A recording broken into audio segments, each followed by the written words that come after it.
we want to say something strong here. We are going to push this reset button today. It's our promise that you're going to get this because we know it so powerfully and you're willing to listen. And in the hours that we are together, you will find resonance with your point of power. But we want you to know that it only lasts a day, because tomorrow you have to get on that high-flying disc again. And the next day, you want to get on that high-flying disc again. And we want to say to you that you were born on it. How do I get on the high-flying disc? Well, you were born there. I know, but that was a long time ago. Now how do I get on it? Well, you have the potential of being on it every morning unless you remember something unpleasant from yesterday. In other words, when you wake up, what disc do you jump on? Oh, yeah, I got to go to work. Yeah. Going to be a lot of traffic today. Better hurry. Oh, it's going to be hot again today. Or maybe you wake up into a household full of confusion and you just want to pull the pillow over your head and not get up. We want you, before you go to bed or before you go to sleep, to pre-pave your morning and say to yourself, in the morning, I'm going to wake up on the high-flying disc, and I'm going to acknowledge that I'm there, and I'm going to milk it as best I can. Now, you might not make it till breakfast. You might not even make it till you get out of bed. Esther has begun saying, she's been doing this for about 6 weeks now, and after about day 20, it became really, really easy to do. It doesn't take much. It only takes 17 seconds in order to begin your day. You've been saying for a long time, or maybe they've been saying for a long time before you got here, or maybe none of you have ever said this before in your life. Getting out of bed on the right side, or getting off on the right foot. That's what we're really talking about. Establishing your vibrational point of attraction first. Because we want you to understand that if you choose it first, it's so easy to get that positive momentum going. But if you wait until you've, without meaning to, by default, picked up and carried over some negative momentum, then it's harder for you to shift from that negative momentum. Life is supposed to feel good to you, and it's not supposed to feel good later. It's not about planning that vacation or looking forward to retirement or waiting for your dream mate or your dream home or your dream vacation. It's not about waiting for something good to happen. It's about being in a place that the good stuff can rendezvous with you right now, you see. And you have the ability to control your vibration so that good stuff is rendezvousing with you right now. And you're going to reach the place where you're even willing to say the stuff that you didn't think you wanted that rendezvoused with you was still good stuff. Because out of it comes clarity. Out of it comes expansion. Out of it comes more potential for more good feeling. You have control of the way you feel. Therefore, you have control of everything that comes to you. Therefore, you are the creator of your own reality. We just want it to be fun along the way. Esther began writing, I'm having fun on my way to that. Because she discovered that was a big piece. Because if you want to be someplace that you're not, and you're aware that you're not, in your awareness that you're not where you want to be, what do you feel? Negative emotion? And if you're feeling negative emotion, what's your point of attraction? And if you're not on the disc where you're going to rendezvous with what you want, and you're on a disc where you're going to rendezvous with what you don't want, you sort of kind of getting how this is? But what if you don't have yet in manifested form what you want, but you're having fun on the way to what you want? If you're having fun on the way to what you want, then what disc are you on? If you're having fun on the way to what you want, then you're on that high-flying disc, and then on your way to what you want, you're having a whole lot of fun with a whole lot of other things that you want too, you see. But if you're bummed out about not having what you want, then what disc are you on? And if you're on that bummed out disc, there's grumpy and happy and sleepy and bummed out. So if you're on that disc where you just don't feel good, then what is your point of attraction? What's your emotion telling you? What's disappointment telling you that you're headed toward? You see. So do you like knowing that you can control the way you feel? Do you believe that you can control the way you feel? And do you hear us when we say your best chance of controlling the way you feel, of controlling your vibrational output, is by starting in the morning when the momentum is slow and then getting it going in the direction of that which you're wanting. So, how do you speed momentum? If you're on the high-flying disc and you want it to go faster, and you do. How do you do it? Become more specific. If you're on a low-flying disc and you feel terrible, do you want to speed the momentum or do you want to slow it? And how do you slow momentum? By becoming more general. So now you sort of get it, don't you? Think more about it if it feels good. Think less about it if it doesn't feel good. Get more specific if you're feeling good. Become more general if you're not feeling good. And that really is what we want to talk about, momentum, because law of attraction is the perpetuator of momentum. But you get to choose the direction of your momentum. And most of you are not doing that deliberately. You're just letting conditions that surround you that you might be observing be the reason for the momentum getting going. And then law of attraction just keeps it going until you hear someone like us say you create your own reality, and you say, that can't be true. If I really got to create my own reality, I would create a different reality, Abraham.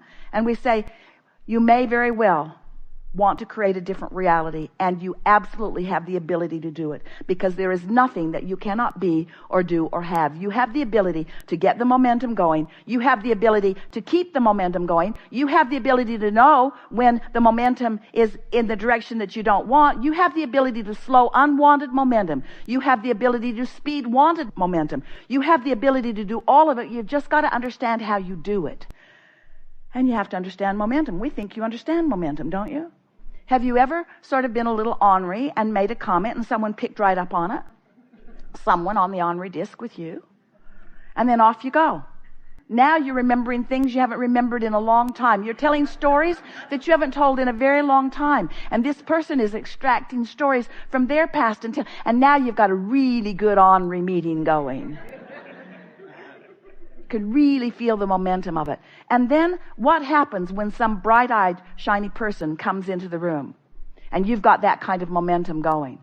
They either get sucked in with you, depending upon how stable they are in their own vibration, or they bounce right off of you, depending upon what they've got going. And that's what we are wanting you to do. We're wanting you to prepare yourself by getting on the high-flying disc and staying there and practicing it more throughout the day, and then recognizing the power of the momentum that you have going. Once you get some of that momentum going, you're going to begin to notice the ramifications of momentum. And those ramifications are what you want to call materialization. You want to call it manifestation. We like calling it actualization or demonstration. So what happens when you get a really good momentum going is that the first thing that happens is you experience the manifestation of emotion. And we want to call emotion a manifestation because does it get any realer than feeling?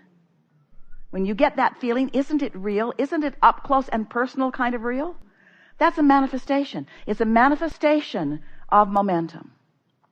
And you can tell by the way you feel whether it's momentum leading to something you want or leading to something you don't want. The next thing that happens is thoughts begin to flow. That's the next thing. Now, really what happened is the thought came first and the emotion came second.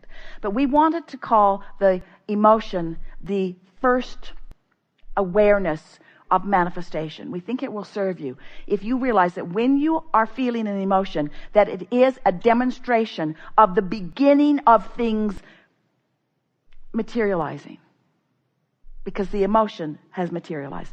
The next thing that happens is thoughts begin to flow into your mind. Thoughts, a stream of thoughts. You're likely to get a really good idea about something. And you'll know it's a really good idea because it feels good when it comes. Now, depending upon what disc you're on and what kind of momentum you're gathering will depend upon how good or how bad the thought feels. The next thing that happens when you're on this high-flying disc is that nature begins playing with you. Nature plays with you. Nature is the first responder beyond your own emotions and thoughts to demonstrate to you where your vibrational frequency is.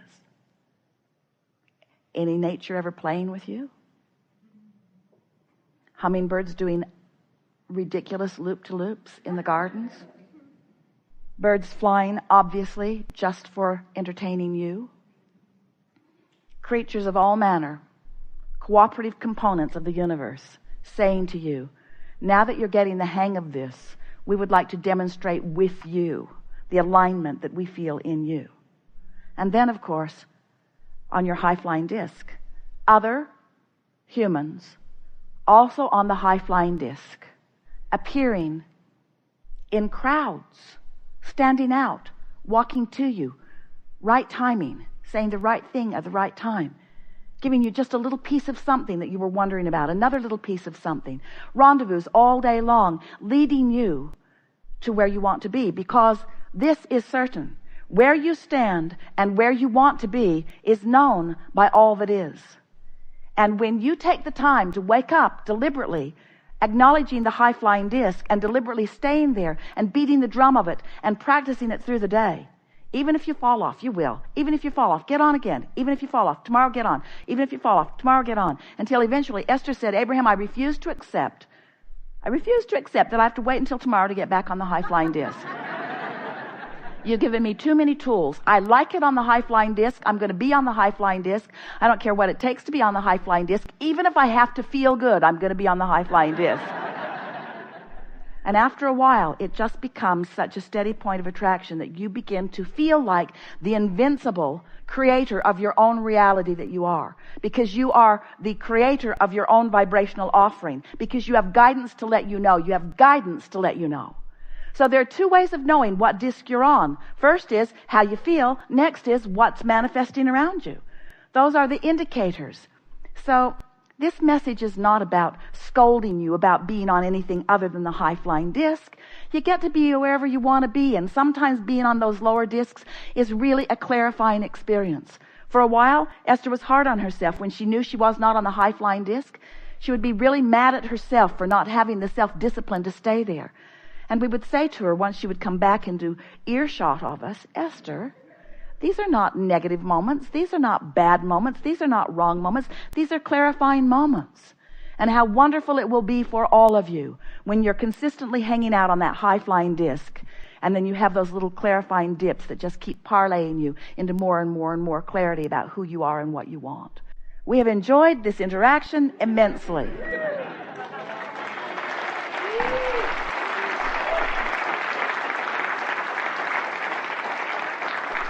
And we have just about used all of the time from the first gathering, but it is such a good thing that has happened because you are now understanding everything that you will ever need to know about living happily ever after.